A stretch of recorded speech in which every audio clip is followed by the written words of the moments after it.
School College of Management students. My name is Tracy Freeman, and I'm here along with one of my colleagues, Donovan Favor. Hey, Tracy. I'm glad we're doing this tag team. I know you're a professor at NC State, and I just happen to know that you haven't always been a professor at NC State. You actually used to work in the real world. Is that true? It is true. I have worked in the real world. I spent my entire career working in supply chain, started in AT&T right out of college as a buyer. So my very first job as a buyer, and then I did some inventory management. I went into manufacturing. I picked up some warehouse experience along the way and spent 15 years in industry at AT&T.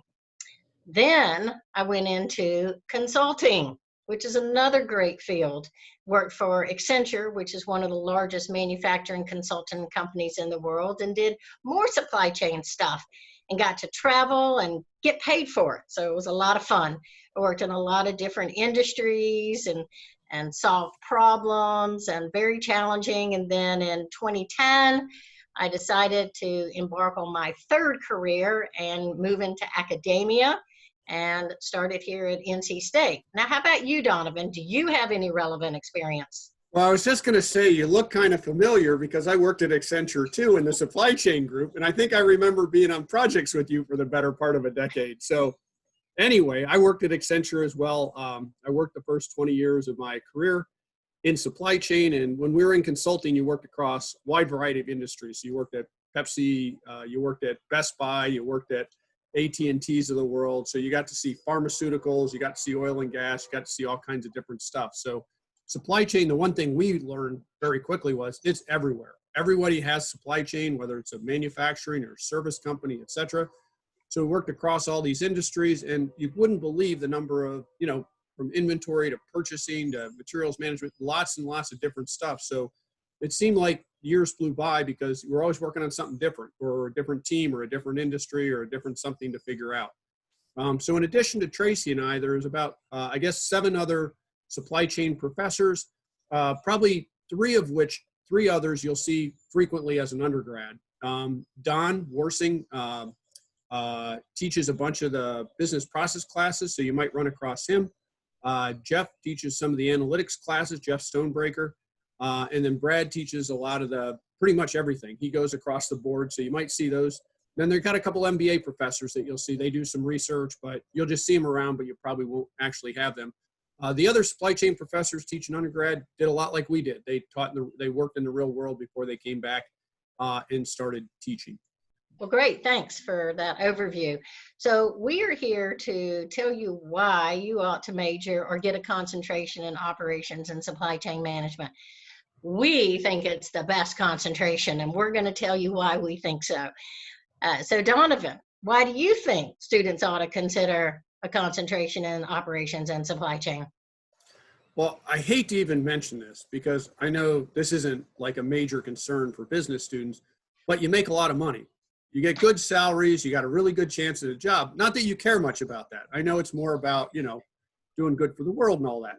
But you get a job. We have one of the highest placement rates. We have some of the highest salaries. You also advance quickly. So if you're good at supply chain and you really know what you're doing, they don't hesitate to kind of move you up. And lots of students have been out for not too many years and are getting a 6-figure salary. So it's very lucrative. It's something you can easily get a job. You can move across industries, and you can establish an entire career across a wide variety of different areas within supply chain. So I think that's a very good reason to do that. Tracy, what are they going to learn so they can make all this money and do all these great things? Well, Donovan, as you mentioned, every business has a supply chain. So both products and services. So it's not just manufacturing, it's everybody. And what are some of the main topics? Well, as I mentioned, there's purchasing, there's warehousing, transportation, manufacturing, forecasting, inventory management. It's a really broad field, which is what I think is really cool about it, because you can go into supply chain and move around in supply chain and have totally different opportunities. And again, every company has one. So it's not just the Amazons, the Walmarts, the Apples, the Teslas. Everyone's got a supply chain, and it's super critical to the bottom line and even survival of the company. So lots of different aspects to supply chain. So Donovan, what do you think makes the typical supply chain professional? What do they encounter in their day to day? So tell me about the day in the life. Well, in the business world, supply chain is looked at the area that's going to make things faster, better, cheaper, higher quality. So it's the person that makes a difference. So it takes something and improves it constantly. So constantly looking at problems, constantly trying to figure things out, constantly trying to figure out a way to do it better.